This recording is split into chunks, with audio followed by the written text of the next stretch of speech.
don't tell OnePlus I'm cleaning the new tablet with an Apple microfiber cloth. I'm joking, they don't care. So anyway, this is the OnePlus Pad, the first tablet coming from OnePlus, and I've been pretty excited to test this out, so this is my review. And the first thing I want to point out is just this halo green color, which looks pretty good. Now, this is the only color that this tablet comes in, so that's a little bit of a bummer. I would like to see more colors, but it does look good. And aesthetically, I love the design of this tablet, especially the camera module being centered here on the top portion here of the tablet when you are holding it in landscape mode. So this not only makes it look pretty good in my opinion, but also when you do use this tablet flat on a desk, it's not really going to be rocking left and right that often. But there is one downside to the placement of the camera module, and that is when you are using the tablet in portrait mode, which I typically do, and you are using it the right way up with the power and the volume buttons on the right hand corner, my right hand comes in contact with the camera module, but also just feels a little weird. But luckily I am right-handed, so when I am interacting, with this tablet, I don't feel it. But if you are left-handed, your right hand is going to be in constant contact with that camera module. So this isn't a big deal. It's not going to, stop me from buying this tablet, but it is one thing that I did notice. But outside of that, I'm digging the design of this tablet. So on the bottom, you will find a USB-C port. So this will be in support of the 67-watt SuperVOOC fast charging that this tablet has, which is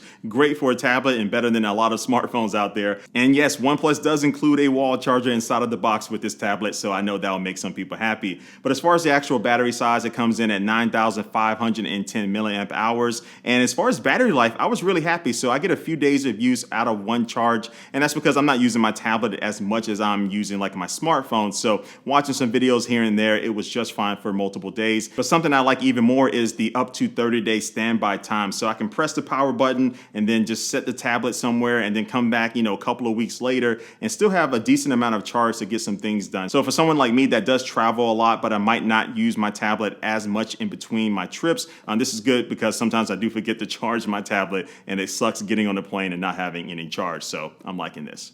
Now, look, I have to be honest with you. I'm not really a fan of cameras on tablets. I just find it easier just to pull out my smartphone and take a better photo and video. But the cameras on this OnePlus Pad definitely aren't, going to be groundbreaking by any means, but they're pretty decent for a tablet. So on the rear, you do have a 13 megapixel rear-facing camera that can record video up to 4K at 30 frames per second. And what I'm using right now, though, is the front-facing camera that is coming in at 8 megapixels, but it can only record video up to 1080p at 30 frames per second. So let me know what you think. I am using the built-in microphone on this tablet as well. So look, if you're going to be using this for some quick, video calls with your family and friends, or maybe even like a video conference call with work or something, it'll get the job done. But I'm still going to be leaning towards pulling out my smartphone and taking a photo or video if I have it close by. All right, so look, I can't go any further without talking about the screen. So this does have an 11.6-inch LCD display, comes in around 500 nits, so the brightness is pretty decent. And then also does have an 88% screen to body ratio. So you can see the bezel around this, which isn't really bad for a tablet. But the big selling point that OnePlus is pushing for this screen is the fact that it can run up to 144 hertz for the refresh rate. But that is with an asterisk because that's only for certain apps that OnePlus approves. So most of these are going to be the stock default apps that you find on this tablet, like the clock app and notes and stuff like that. So you're not going to be able to launch Call of Duty on this thing running at 144 hertz. So hopefully that gets better with time. They approve more apps to run at that. But for right now, most of the apps will be running up to 120 hertz, and the screen can dynamically adjust the refresh rate from 30, 60, 90, and 120 hertz to help save battery life. But generally, things look really good when I'm playing games on here. Speaking of Call of Duty, I played that for a while when I did have my Xbox controller connected to this tablet, and things run really well. And then I really like that this has a 7:5 aspect ratio, so you don't always see that on tablets. So this means that this works really well when running smartphone apps. So I don't know what the heck is going on there. All right, so look, it's always risky opening up any type of social media on camera. But look, I'm just going to my IG page here, which is @MarkWatson if you want to follow me on Instagram. But what I was saying was that, smartphone apps scale up really nicely on this screen. And so, yeah, for example, when I was using Instagram that doesn't have an app that's optimized for tablets, it just ran better on the OnePlus Pad as far as just how it scaled up. And it was just more enjoyable instead of having the, black bars on the side of the app like you get on the iPad. Now, again, for tablet optimized apps, I think the experience is going to be better on the iPad. But just for those apps that aren't really optimized, you might enjoy using those apps better on the OnePlus Pad. Now, if you are like me though, and you like to load up a bunch of movies or download a bunch of YouTube videos to watch on this tablet, again, the screen is good, but one thing is that this tablet only comes with one storage configuration at 128 gigabytes of storage. So you have no way to expand that with a micro SD card, and they don't offer any extra storage for, a higher price. So 128 is definitely the bare minimum that I would want to have for a tablet that I like to put a lot of 4K movies on to watch, but I would like to see like a 256 or even a 512 gigabyte version as an option. Even if you charge us more, OnePlus, which I know you will, I still want that as an option. But now I think it's a good time for us to switch over and talk about software, because we know that's just as important as good hardware. Because oxygenos really feels good, especially on this tablet. I actually like it a little bit more because it does have space to breathe, and so I love just how everything is laid out. It is running on top of Android 13, so you do have some similarities there. But things just run really well, especially because this does have the MediaTek Dimensity 9000 mobile platform inside of it. So it's really good, smooth performance. You have about 8 gigabytes of RAM. So when you do want to do multitasking, you can have a decent amount of apps open with really no slowdown, as I mentioned before. And I love this multitasking setup that OnePlus does have, because you have your latest app really big here, but then you have your other ones smaller. And then you can interact with these. Like if I wanted to use Twitter as a split screen with another app, I can go ahead and hit that button, and then now I can open up something else. Let me open up Google Chrome, and then now I can have both of these apps running on top of each other just like this. And then I can rotate to landscape mode here, and the apps will switch over. So you do see that there is a little bit of a delay there. So this is where I kind of see, things kind of struggle a little bit. It's not as smooth as I want it to be, but something like this could be fixed with a software update. I am using this before it officially goes out, so we'll keep an eye on that. But then also you have floating window support, so you can swipe up like this and then release it, and then now Twitter will be kind of just floating over here, and you can move it around and stuff. And then you can also make it a little bit bigger if you want to like bring it up right there. You can go back to full screen if you really wanted to, if I wanted to release like so. And let me swipe this over right here and take a look at just the home screen management, which I really like on here. So you have different transitions that you can kind of rotate through, and I like all these little things here.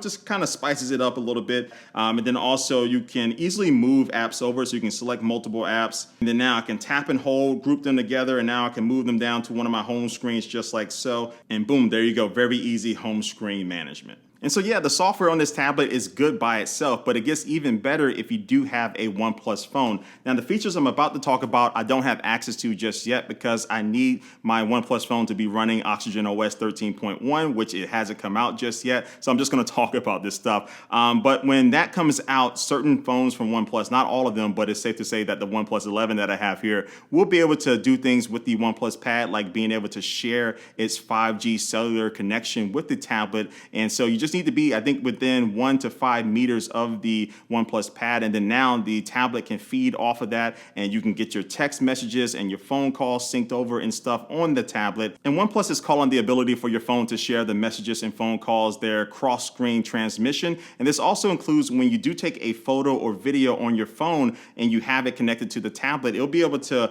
automatically move those photos and videos over. So now you can go ahead and start editing them on the tablet, or just do something else with them if you want.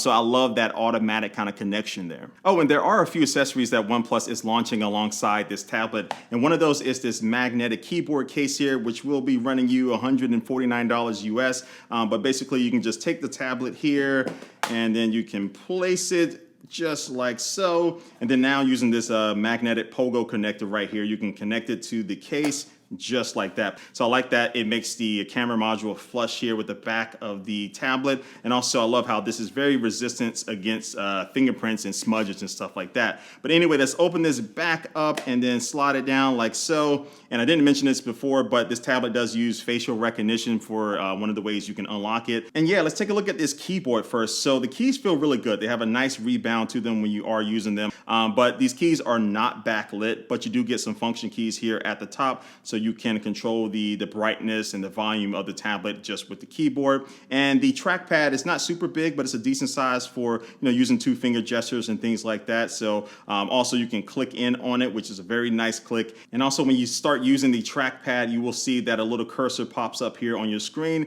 just like it does on a normal computer. And if I wanted to open up Google Chrome, just highlight that a little bit and tap on it. And then if I want to go back home, I can just go down to the bottom of the screen and swipe up, and it'll take me back here. Now there is one thing thing I want to see added to this case, and that is just more viewing angles that you can choose from. So this is really the only angle that you have, which is fine typically, but if you do have a light source that's causing a glare on your screen, you really don't have any way for you to adjust that. So I would like to see some type of way of adjusting that screen angle. So overall, this keyboard case is pretty nice, but another accessory that they're launching alongside this tablet is this OnePlus Stylo, which is a stylus that you can use. So basically I can go ahead and go into the Notes app, and then now I can go into a notes and I can go ahead and start drawing on this if I really wanted to. And this has like a 2 millisecond response time, which is pretty fast and responsive. No issues there, but I'm not an artiste or anything.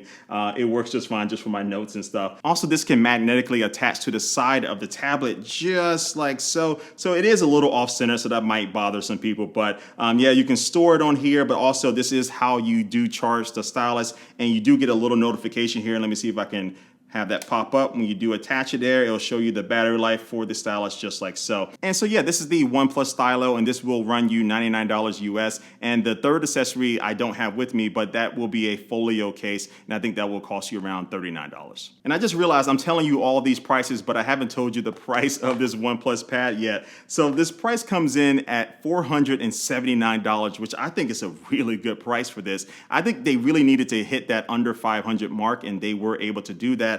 And my overall experience with this tablet is that I do feel like this does feel like the iPad of Android as far as right now. It's not a complete stock Android experience, but it's definitely close enough. And it's just a really good, clean operating system. The hardware feels really good. And I think this is a tablet that I can recommend to people who might not be as tech savvy as some of us out there, as far as like being a little bit hard to mess up. And that's one of the kind of the benefits of like the iPad, is where it's very easy to use and stuff. Like with this tablet, I didn't mention before, you can set up multiple user accounts for it for your kids or other people, and it's very easy to swap between those to keep people from buying a lot of stuff on your accounts. And you know, little things like that that just really make this tablet feel very comfortable to recommend. But if you are an Android user, especially a OnePlus user, it's kind of good to have a really good alternative alongside, you know, other tablets coming from Samsung and other places that runs Android and does it really well and makes a really good total package here. So if this tablet sells well and OnePlus makes even more, I would like to see like a OnePlus Pad Pro with a better screen, maybe a fingerprint scanner and the power button,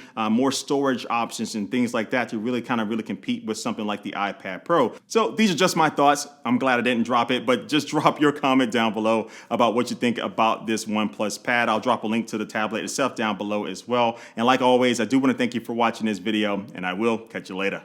Peace.